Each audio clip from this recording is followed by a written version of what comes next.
Buenas tardes, compañeras y compañeros.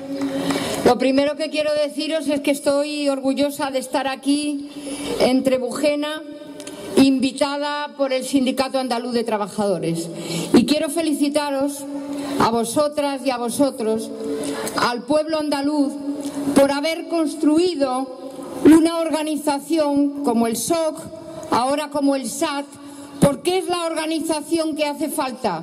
Vienen momentos de lucha, de combate, y es el momento en el que el pueblo no le valen organizaciones que ponen la mano debajo de la mesa para vender huelgas y para subvencionar burocracias que traicionan a los trabajadores. En estos momentos son necesarios sindicatos como el SAT, sindicatos honestos, sindicatos luchadores que saben muy bien que hay que luchar por las cosas concretas, por el trabajo, por la casa, por la sanidad, por la educación, pero que en definitiva no somos tontos ni tontas y sabemos muy claro que quien tiene el poder en sus manos jamás se va a dejar expropiar y que ese poder hay que arrancarlo para que no nos lleven al abismo que nos tienen preparados mientras ellos se llenan los bolsillos de dinero.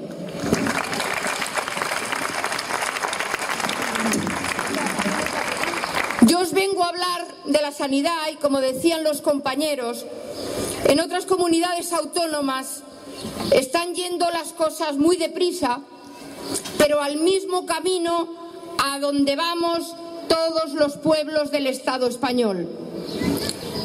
Porque allí en Madrid sabéis que gobierna la comunidad autónoma el Partido Popular.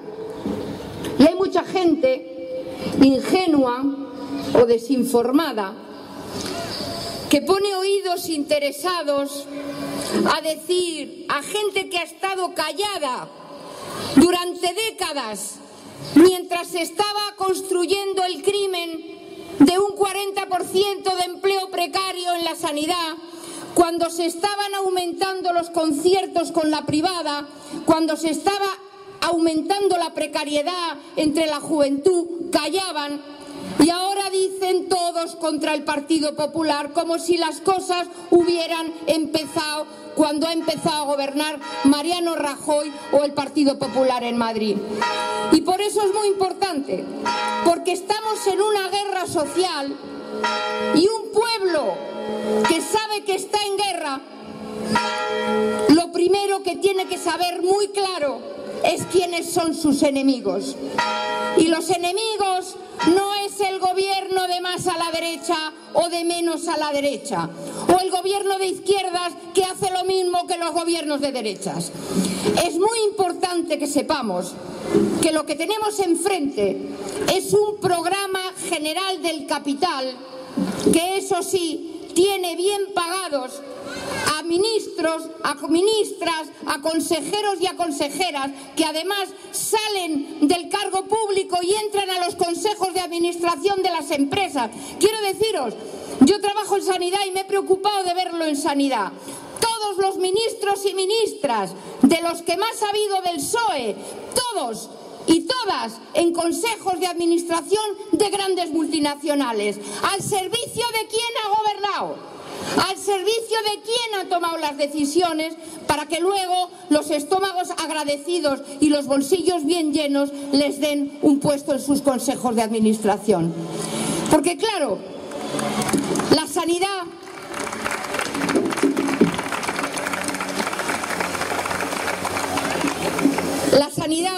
yo creo que hay que tener una imagen bien clara. En el tema de la sanidad, yo creo que en muchos otros, desde luego en la educación y en los servicios sociales, no se puede hacer una separación. Esta es la sanidad pública y esta es la privada. Y yo defiendo la sanidad pública. No, aquí hay una pareja que cuanto mejor va uno, peor va otro. La sanidad privada es un parásito, como un vampiro que está chupando la sangre y el dinero de la sanidad pública. Porque fijaros, hay una enorme crisis, una crisis que no ha empezado cuando lo de Lehman Brothers y los bancos. Empezó mucho antes. Allá por los años 70 y 80, los empresarios empezaron a ver que no es que perdiera, por supuesto, pero cada vez ganaban un poco menos y empezaron a abandonar los sectores productivos. Empezó a prepararse, y eso en Andalucía y en otros pueblos del Estado español lo sabéis muy bien, lo que fue la entrada al paraíso de la Comunidad Económica Europea, lo que fue destruir la empresa pública, los astilleros, la minería, la industria pesada, a destruir la ganadería, a destruir la agricultura, arrancar los olivos, arrancar las vides, para hacernos un pueblo de compradores del extranjero, de la Unión Europea y de camareros y camareras. En ese momento empiezan las privatizaciones. Y fijaros, ¿os acordáis? Con la época del PSOE se privatiza Repsol, se privatiza Iberia, se privatizan las eléctricas, se privatiza el agua, se privatiza toda aquella empresa pública que podía dar negocio. Y los empresarios compraron a precio de saldo y en régimen de monopolio empresas que iban a ser un negocio seguro. ¿Por qué? Porque venden productos de primera necesidad. ¿Quién va a dejar de comprar luz?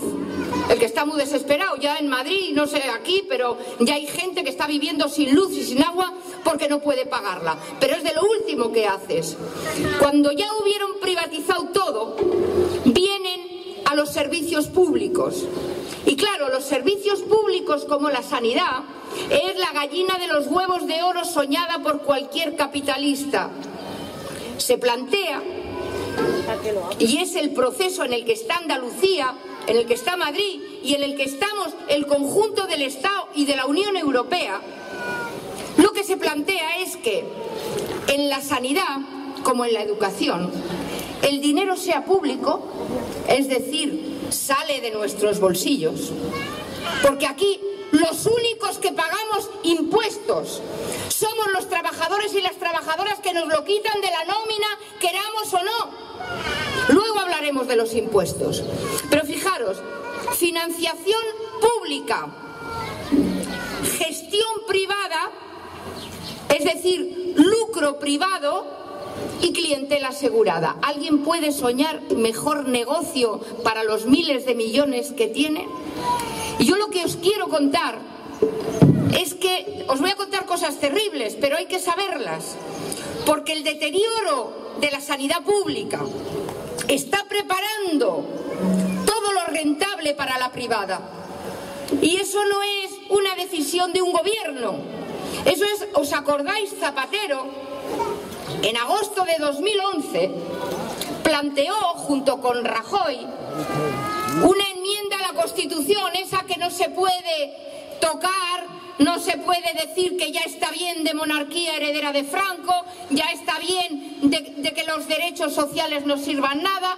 Esa Constitución que no se podía tocar, de la noche a la mañana introducen un artículo que dice que los intereses de la deuda y el pago de la deuda tienen prioridad absoluta sobre cualquier otra partida de gasto.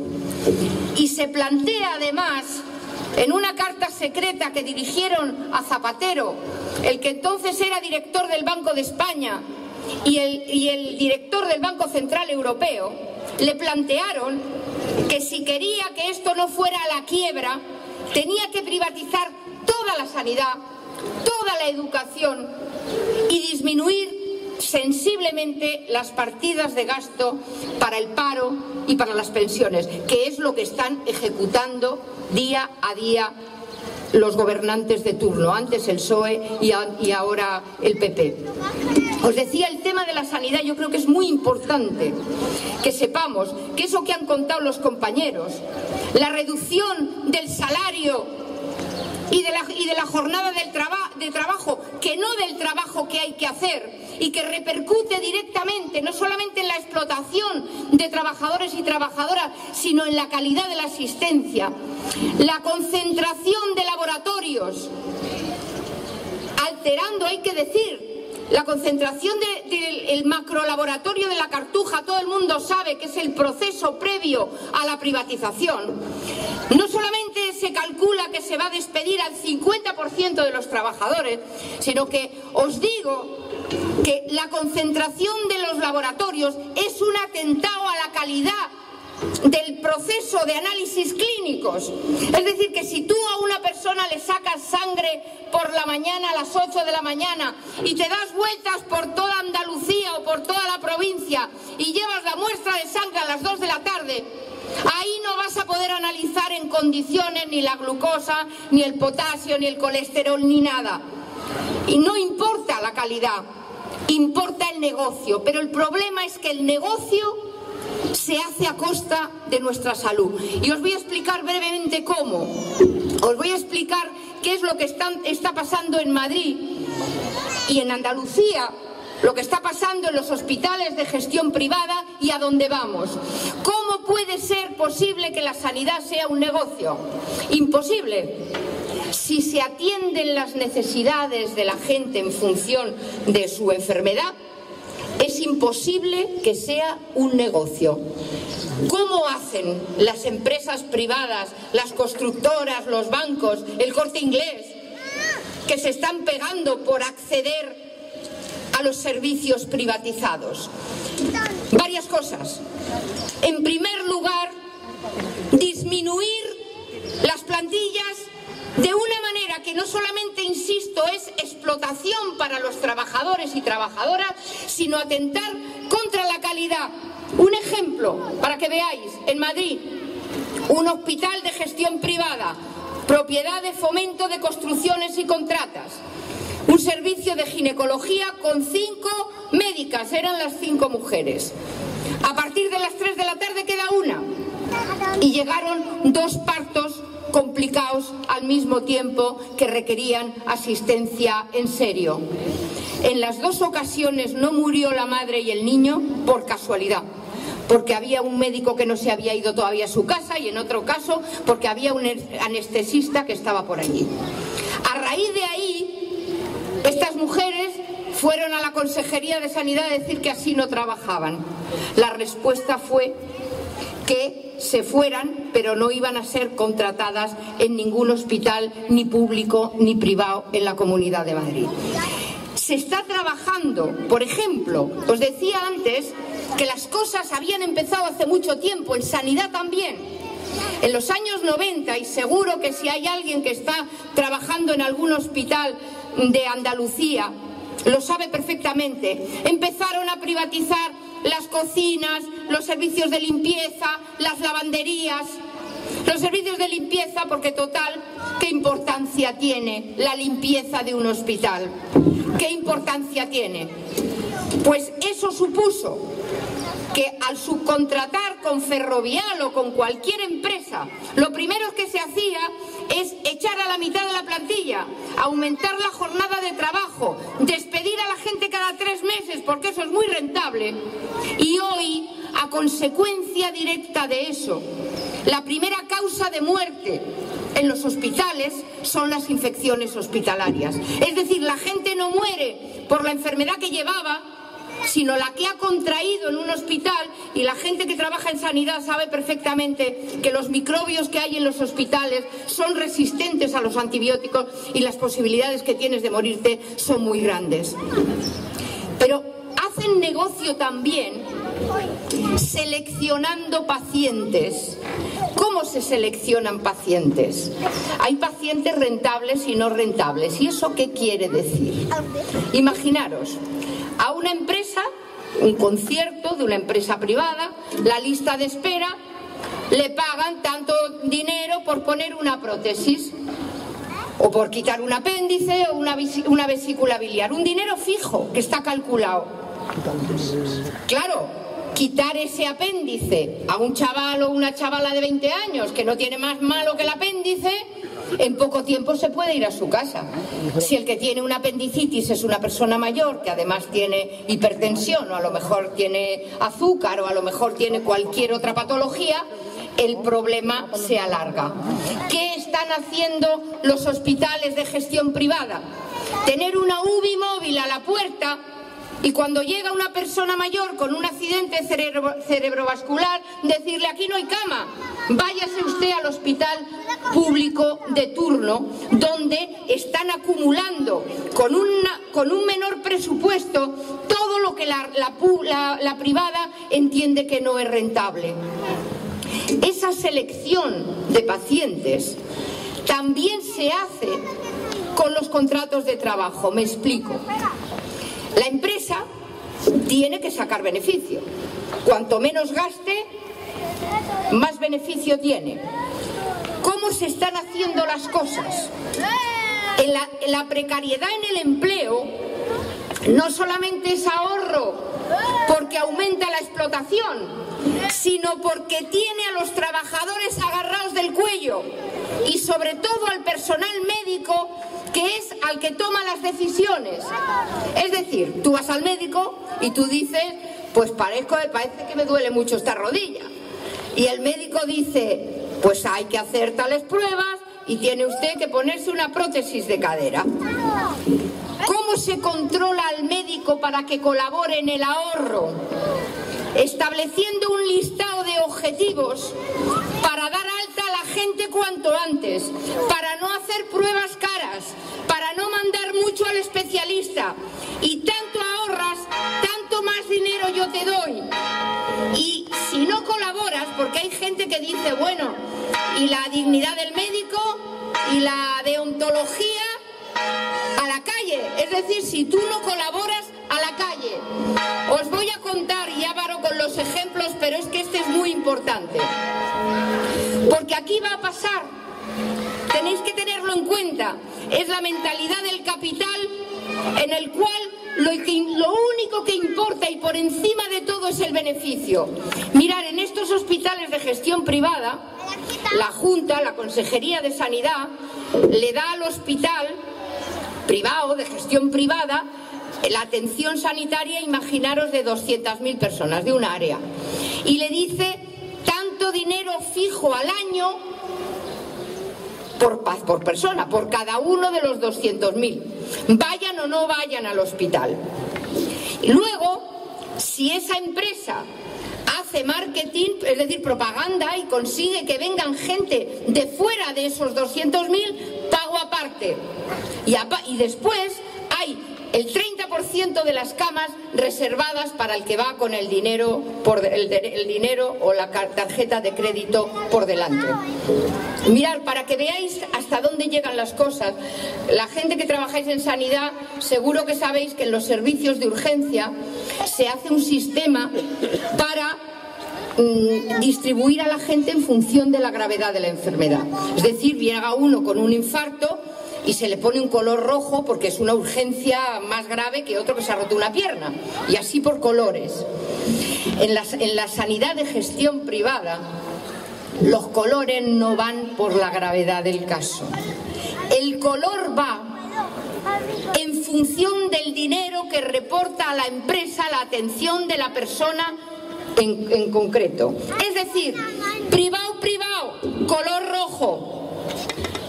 Que viene de un área diferente que a mí me la paga aparte la Consejería de Sanidad, color naranja. Los que dependen del hospital y la empresa va a recibir una cantidad fija, vayan o no vayan, eso es el último color. Lo siguiente es que los médicos se robaban los pacientes rojos, no los rojos de ideología. Los rojos de que daba mucho dinero a la empresa, porque su salario iba en función de la cantidad de enfermos más rentables que se atendía. Como comprenderéis, esto a lo que nos encaminamos en todos sitios es la destrucción de todo servicio público. Pero me vais a dejar que dedique la última parte de mi intervención a explicar que esto no es un daño colateral, como decían Aznar y Bush en la guerra de Irak cuando moría población civil. No, esto no es un daño colateral, esto es un objetivo. Esta crisis que es una crisis real del capital, del cual el capital no sabe cómo va a salir, pero no le importa porque está haciendo todo lo posible por llenarse los bolsillos a toda la velocidad que le permiten los gobiernos de turno. Esta crisis comporta, lo estáis viendo, una enorme destrucción de empresas, de capital, de puestos de trabajo. Se calcula que como mínimo se van a destruir el 30% de la capacidad productiva de este país. De lo que se trata, porque es como en todas las crisis, se concentra capital y gana el gordo y los pequeños se hunden. Con ellos los trabajadores de los pequeños, de los medianos y de los grandes. Pero esta crisis es muy importante que sepamos que en esta crisis de destrucción les sobra, y digo les sobra, es decir, que es mejor que se muera la gente que no es rentable y que no necesitan para producir. Lo que han contado los compañeros de la ley de dependencia, trasladado a la sanidad, es lo mismo, exactamente lo mismo. Las personas mayores, los enfermos crónicos, aquellos que más atención necesitan, son no rentables por definición. Y si se mueren, mejor, algún ministro se le ha escapado. Es decir, menos seguridad social consume. Esta crisis no es porque falte dinero. Hay que decir, no me gusta dar cifras, pero para que, como hablando de miles de millones se lían las cabezas, la sanidad pública de todo el Estado vale 70.000 millones de euros. ¿Sabéis cuánto dinero hay en paraísos fiscales? Es decir, robado, que se lo han llevado, que son ladrones. 300.000 millones de euros. 300.000 millones de euros. El 30% de toda la riqueza que produce este país está en Gibraltar, en las Islas Caimán, en Suiza, que no es solo Bárcenas. Se calcula que de las 35 empresas, esas del IBEX 35, 30 tienen el dinero en paraísos fiscales. Esa gentuza que dice que hay que trabajar más y ganar menos, y que aquí hay mucho paro por lo que la gente no busca trabajo con ganas. Esa gentuza es la que además los inspectores de Hacienda dicen, no Carlos Marx ni Diego Cañamero, los inspectores de Hacienda dicen que el capital de la banca y de las grandes multinacionales defrauda al año son 44.000 millones de euros, más de la mitad de lo que vale la sanidad pública al año.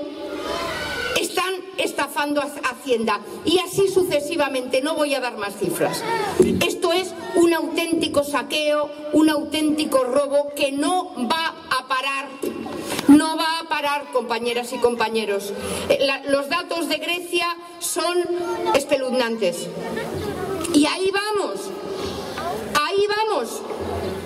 No miremos para otro lado. En Grecia, los griegos y toda la gente, por supuesto los trabajadores y trabajadoras extranjeros, quien no haya cotizado en los 2 años antes 3 meses a la seguridad social, no tiene derecho a nada, ni a urgencias. En Portugal hay que pagar 10 euros por ir al médico de atención primaria, 25 euros por ir a urgencias y 25 euros para ir al especialista, y un tanto por ciento de lo que valen los análisis, las radiografías y todo tipo de pruebas. Un artículo reciente en Grecia contaba que se estaba viendo lo que no se había visto nunca. Gente con el 90% de su cuerpo cubierto de sarna, mujeres con cánceres de mama del tamaño de una naranja y con la herida abierta que se limpian con la servilleta, y el personal sanitario teniéndose que salir de la consulta para no llorar delante de los pacientes. Es decir, van a la destrucción, van a nuestra destrucción, mientras les dejemos, compañeros y compañeras. Aquí no hay. Lo que os quería decir es que nos enfrentamos a un programa general del capital que va a llevar a cabo cualquier gobierno que no tenga claro que dentro de este sistema no hay salida ni vida, ni para los chavales, ni para nuestros padres, ni para nosotros ni nosotras. Y que no hay otra manera que organizarse y que luchar. No es posible, compañeras y compañeros, yo os decía antes, y lo digo de todo corazón, mi homenaje al SAT. Enhorabuena por tener el SAT. Pero nadie, ningún hombre, ninguna mujer consciente de lo que está pasando, debería estar tranquilo en su casa, metiendo la cabeza debajo de la almohada como las avestruces, sin organizarse y sin saber que mientras no les paremos van a seguir adelante y que este pueblo estamos medio atontados, medio nubilados, pero que tenemos que tener el convencimiento de que esas agallas, esa dignidad, esa capacidad de lucha que tuvieron vuestros padres, vuestros abuelos, las generaciones anteriores, que supieron enfrentarse a los criminales de la aristocracia, de la banca y del gran capital, esa misma dignidad nos hace falta a nosotros como el respirar. Que mañana es tarde, que no hay otra salida, que no vamos a poder esperar, compañeros y compañeras, el gobierno del PSOE y de Izquierda Unida va a hacer exactamente lo mismo que los del Partido Popular mientras acepten este orden de cosas y acepten que hay que pagar la deuda y que hay que pagar los intereses de la deuda por encima de todo. Aquí hay que plantearse, este pueblo tiene que plantearse, en primer lugar, tomar lo que necesita, tomar las casas si hacen falta, tomar las tierras, tomar la comida, vivir, como decían los compañeros y compañeras, organizándose para vivir. No puede ser que la gente se esté suicidando, desesperado, solo y sola en su casa. Los seres humanos que no tenemos nada más que nuestra fuerza de trabajo, tenemos el mejor capital del mundo, tenemos la solidaridad, nos tenemos los unos y las unas a los otros y a las otras. Y esa organización es la que ha permitido en la historia a los pueblos alzarse por encima de enormes dificultades, de enormes poderes y de construir su propia historia. Y eso ahora no es idealismo, no es un buen deseo, ahora mismo es una necesidad perentoria para nosotros y para nuestros hijos. Cuanto antes nos pongamos manos a la obra, mejor. Salud, compañeras y compañeros. ¡Viva el Sindicato Andaluz de Trabajadores! ¡Viva la lucha de la clase obrera! ¡Viva el 1 de mayo!